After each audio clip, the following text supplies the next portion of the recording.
Yeah, we ready? Before we begin, I've actually got the honor to announce some pretty cool news.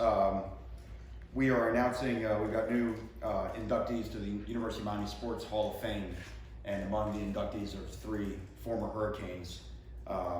Jay Brophy, the linebacker, Philip Buchanan, defensive back and kick returner, and Kevin Williams, wide receiver and kick returner. And that's obviously a great honor to anytime anyone calls you a Hall of Famer anywhere, but certainly at the University of Miami as a football player, you're in high company with those guys. So congratulations to all 3 of those guys, and I believe the rest of the inductees are included in your release.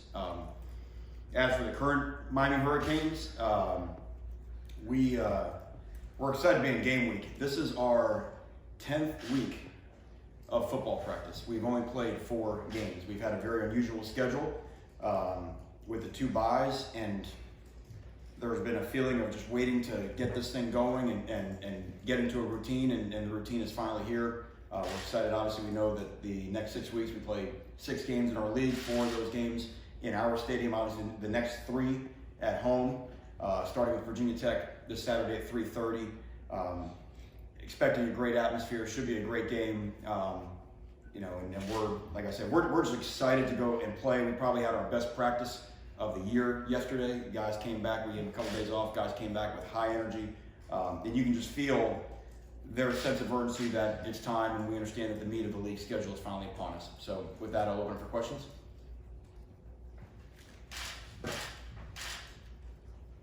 Hey, Manny, I guess health-wise, obviously you had a couple guys coming back. Mark Pope, where is he at in that comeback? And I guess, could you expect him to play on Saturday? Mark practiced yesterday, got a deep post, which I thought was great for his confidence. So right now we are probably as healthy as we've been. So Nesta Silvera's been out there practicing, so it's been good to have those guys back.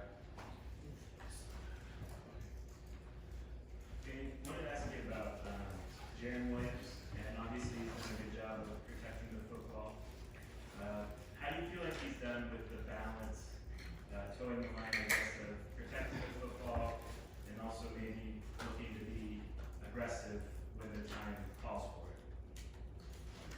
Well, he's also had to throw in every game. That's probably been a dropped interception too. So there's that element also. But yes, he has not thrown the interception yet, which has been fantastic. A big part of why he was named the #1 guy.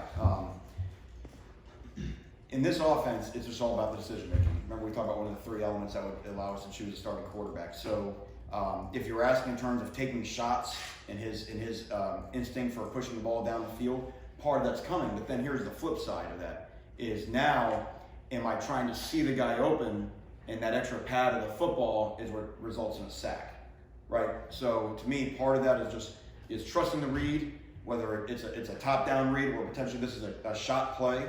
Instead of waiting for the shot to come open, that anticipation, okay, the safety grab, the inside route, get it to the outside guy.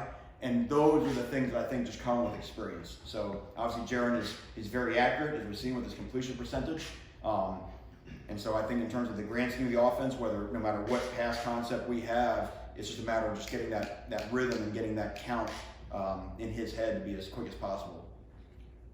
Manny, you said the team's practiced well and responded well since those couple of lackluster practices. Do you think it's something that lack of competition, something that's behind the team? Is it something you're always guarding against? And do you especially have to guard against it when we just saw what Virginia Tech looked like last week, and making sure the guys don't, play down to an opponent? Well, number one, this is not a Miami-specific problem. I think every coach in the country is always guarding against their guys competing, and all you have to do is watch college football this past Saturday. It is hard to be the same team every week.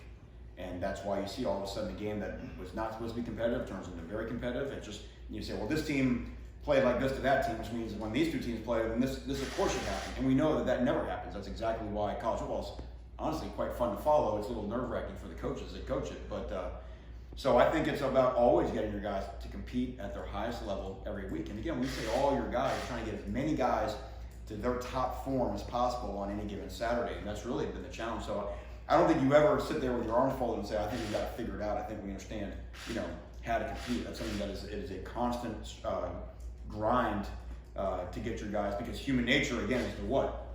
Human nature is to just relax and just think something's easy. We know if anytime we think something's easy, usually something bad happens. Manny, just a couple quick ones on the offensive line. Obviously, you changed mid-game against Central Michigan. Do you kind of have an alignment you kind of know you're going to be using this weekend? And just with a guy like Ja'Kai, who's obviously a freshman, how do you kind of balance? You don't want him to lose confidence. Obviously, getting benched mid-game with just needing to have the best 5 out there. Well, there was also an ankle issue that Ja'Kai was dealing with in the Central game, so that wasn't necessarily, I don't know if I would categorize that as a benching. Every week you're trying to get your best team to the field, right? So what we've been able to do during the bye week and we're still doing now is getting our guys to play as good as they can to give us the best lineup. I think to your point, you're exactly right in terms of confidence, because we have very young football players. It's funny, we were watching 2016 Miami, Virginia Tech, and I'm watching Shaq and Pigney run around out there, and you see them do a lot of really good things, but you see them.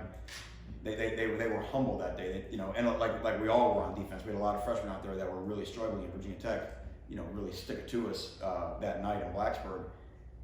That's all part of the learning process. But you know what? They're a lot better for that now, and you've seen that in their development. So whether it's Ja'Kai or Zion, and again, we can't forget that DJ Scaife is a sophomore. You've got Corey Gaynor. Still this is his 3rd or 4th or 5th, I guess, ever start. So you've got some inexperienced guys.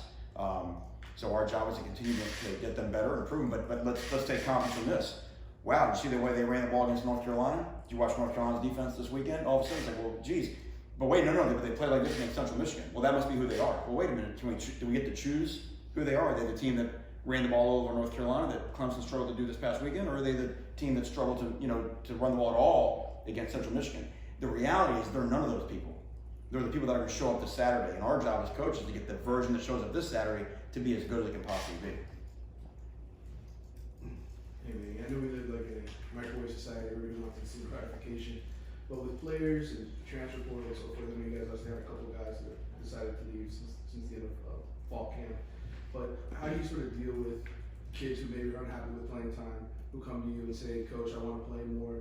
Is it a meeting that happens a lot more often when we first got into this business? And I guess what's sort of your approach when kids do complain about playing time? I don't think it's anything more than what's happened in the past. Look, you're allowed to have 85 guys on scholarship, and only 11 can play at a time. There's no other sport that has a dynamic where you've got 74 watching 11 play. And everybody, if you go back to when you played sports as a 6-year-old, everybody wants to play. I think the most important thing as coaches is to be honest and upfront in terms of why they're not playing, what things that they can do to improve their performance to get more playing time. And whether it's showing them on tape, like, look here, this is the difference, or this is why we grade every practice like it's a game. So whether it's missed assignments or lack of effort or technique errors, so you can sit there and say, well, right here you've got 7 more technique errors than the guy that's playing. You control this, and then ideally, what you really want as a coach, and what we're trying to get to, and we're improving in this regard, is more guys that can play. Right? And let's stop worrying about it. Look, it may not be a matter who the starter is, but let's push more guys onto the field. And that's something that we're trying to get done at all spots. So you don't have to play. So, we may have offensive line, don't have to play 75 snaps. One guy's getting himself to a point where he can go in and take 20 snaps. Guess what that means we can do? We can play harder. And again, that's what always separates the teams at the top in college football have a 2 deep that can come at you with no drop off. Miami's had that in the past, and look at, all the traditional powers. That's usually how it's happened. We have to get to that. We have to recruit to that. We also have to develop our guys to get to that point. So that's all part of it, and it's never not been a part of coaching football. Back here, yeah. Manny, I wanted to ask you about Jalen Phillips. What is he able to do right now, and what maybe first impression has he made with what he is able to do? Jalen right now is just working out, and the biggest impression, obviously, of Jalen is just seeing his body transform. I mean, just he just looks at his arms now. Like, holy cow, he's not the same guy as he was when he showed up on campus. So that, and just incorporating into our locker room, on campus and going to class, just those type of things. So that's really what he's been about this fall. Do you think he will be able to practice at some point this season? No, he cannot practice this season. You mentioned that a while back about analytics, and you study numbers more.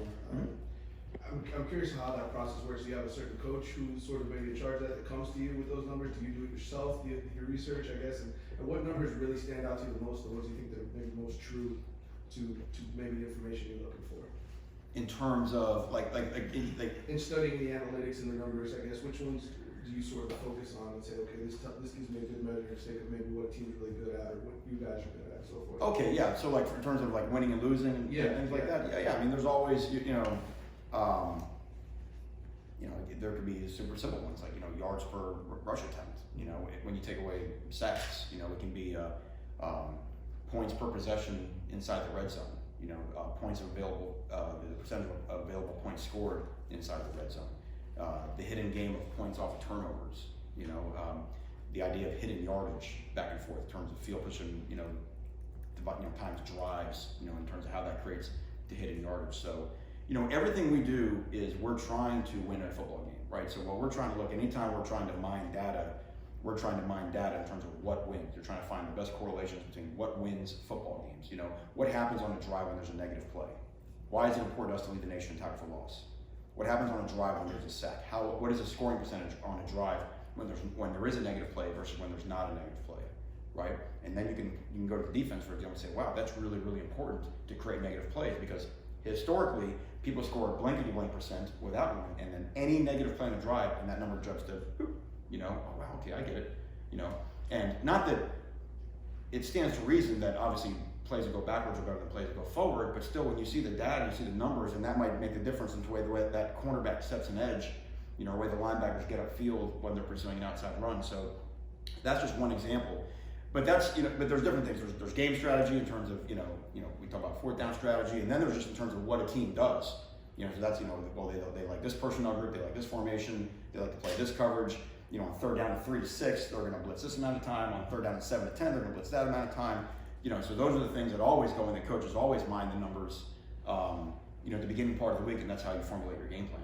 And who kind of handles that for you guys, or I guess how big a part do you have? Well, that's always started at the that's something that graduate assistants and quality control coaches have always done, and then obviously we have these computers that you enter all the data and it spits out just all this information, and like any good teacher, what you have to do is you have to take this mounds of information, and the players can't handle all that information because they got to go play in the game, and you try to mine out the things that they need to know, right? Hey, Mike Pickney, in this backfield set, you can expect this run or that run. Jaron Williams, when their linebackers line up in such a way, this is a clue for this blitz. You know what I'm saying? And that's how you try to help your guys out. And sometimes good teams have good tendencies, right? Sometimes they have a tendency of doing something because they're good at it and they don't care that that's all part of it too. So it's not necessarily, they're not computer robots. You don't just type in the right thing and you're guaranteed success. Manny, talk a little bit about Virginia Tech. We've watched them, obviously. There's times they've struggled, but in a lot of ways they kind of mirror what you're going through here and trying to get this program back to the level where you want to see it. That was a championship program, right, that was winning the ACC, and now they're struggling a little bit. So what do you see when you watch them, and does it kind of like epitomize what you're talking about in college football and trying to maintain a standard? There's no doubt. Inside this building, Virginia Tech's a program that we have a lot of respect for. And let's actually start on the defense side of the ball with Bud Foster. It's obviously retiring after the season, a guy that, I can't think of anybody in this profession who doesn't have the utmost respect. One of the best ever, coordinated defense. And what his defense has always been known for, playing extraordinarily hard, extremely tough, physical, again, obviously the lunch pail mentality that they've prided themselves on. They've had an identity there, right? So that anytime you run up against one of his crews, and even if you look at the game this past Friday, Duke had 5 yards after the first quarter. You know what I'm saying? So again, it's like us with young teams trying to find consistency. So we have a lot of respect for what Bud does on that side of the ball.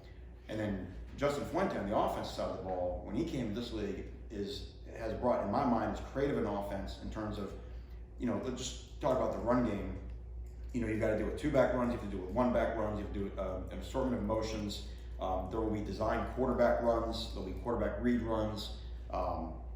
There's a lot that they present to you. And so it's a game where if you're not completely locked in, if you're not really focused on what your responsibility is on both sides of the ball, you have a chance to look silly. So it is, again, I cannot stress it enough.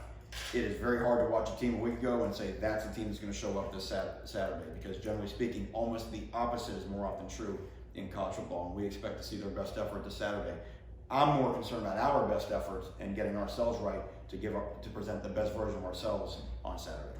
We'll do 2 more questions for Coach. Coach, I've seen DeAndre Water on the sidelines at games. Just what is his status? What is he up to? Yeah, DeAndre's finishing out in our program. You know, he's medically disqualified from playing, but he's doing amazing. He's working towards completing his degree here at the University of Miami. Manny, not sure if you saw, but the governor of California signed the Fair Pay to Play Act. I don't know if you just had any reaction to that, what it could mean, obviously, going forward. I'm sure we'll find out. That's something that obviously that people with a lot more say in that, more so than me, that aren't worried about how to stop Virginia Tech and score on Virginia Tech. They'll spend a lot more time thinking about that, and I'm sure at our level we'll figure out where all that goes. So there's not a whole lot I can say about it at this point until we get told how that changes our world. Thanks, everybody.